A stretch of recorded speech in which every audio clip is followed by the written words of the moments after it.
Hey, welcome to Wednesday Rant. Today I want to talk to you about your superpower.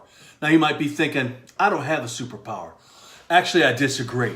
Let me start off by telling you a story that happened quite a few years ago. Maybe you're not old enough to understand or to comprehend what Watergate was about.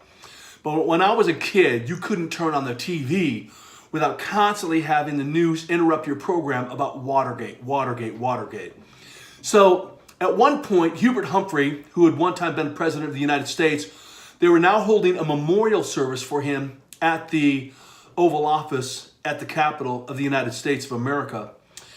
And invited to that memorial was past President Richard Nixon, who was kind of the shame and had the infamy of Watergate held over his head. And the problem was, as he went there, and though he'd been a friend of Hubert Humphrey's, as soon as he got to the Capitol, everyone shunned him. Everyone ignored him. Everyone didn't want to be associated with him because of the shame and everything that went along with his presidency. And so a funny thing happened as he entered in and went to the far side of the room and leaned up against the wall, was completely by himself. The then President Jimmy Carter walked into the room for this memorial. He began to greet a few people and noticed off to the side, up against the wall by himself, was Richard Nixon. He walked directly over to him, stuck his hand out, and said, "Welcome home, President, welcome home." Then he gave him a big hug and had him come sit by him. Newsweek was there. They were doing an article, and they said if there was ever a turning point in Richard Nixon's career, it was at that point when other people kind of woke up to their own shame and realized how they were just as guilty as Richard Nixon. But the superpower that Jimmy Carter had, though he may not have been the best president, he always had the ability to make everyone feel welcome, even his worst enemy. Listen, you might not feel like you have a superpower, or maybe you want your superpower to be something amazing, like you can fix any computer problem. You're incredibly strong. You're great with money and investments. You're able to counsel people and whatever you think your superpower is and whatever you want it to be. The truth is that your superpower is probably best used in the smallest of ways. Your most powerful superpower is the ability to make other people feel welcome, to make other people feel loved, to be a part of the situation. You know, I wasn't going to share this story, but I think I will because it's so powerful. A true story. It's about a kid named Richard who was very much a geek. In fact, he was such a geek that when he went to school, he decided that he was going to try to just be invisible. His freshman year of high school. I'm going to adjust this. He was a freshman in high school. He just wanted to be invisible. And after about the third or fourth week of school, he was the one who always got picked on, always made fun of. And so it was gym class, and they were doing basketball. And it doesn't work out if you're a geek, if you're a nerd. Everyone's making fun of him. He's just not liking school, not liking life. By about the third or fourth class now, it's about the fifth week, he goes to gym class and people are kind of being rude. But there's one kid, and he's a jock. His name's Tommy. Everybody liked Tommy. He's good at everything.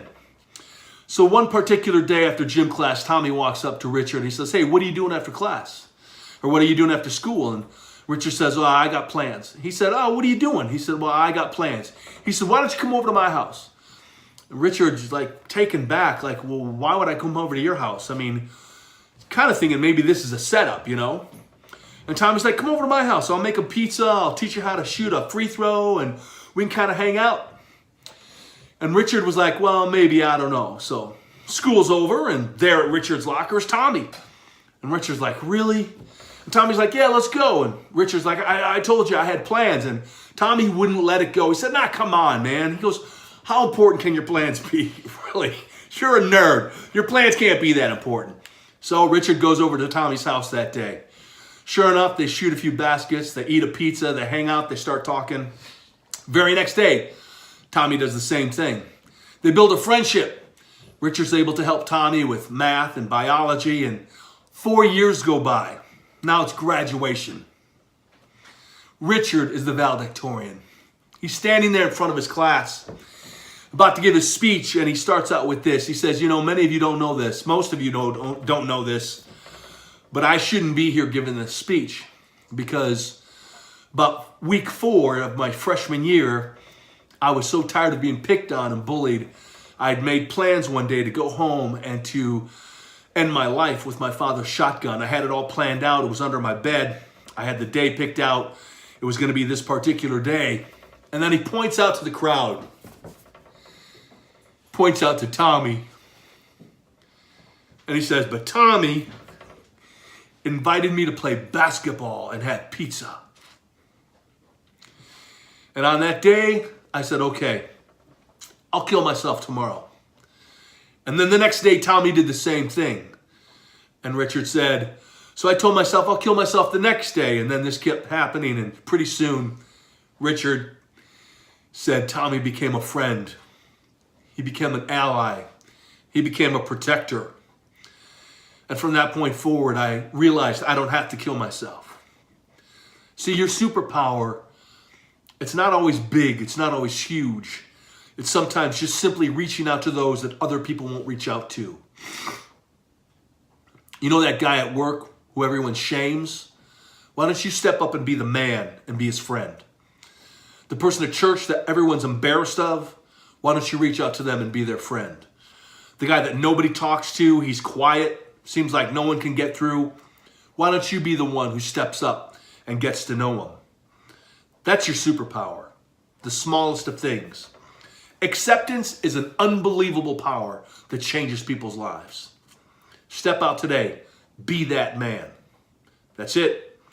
We'll see you Friday for my perfect day.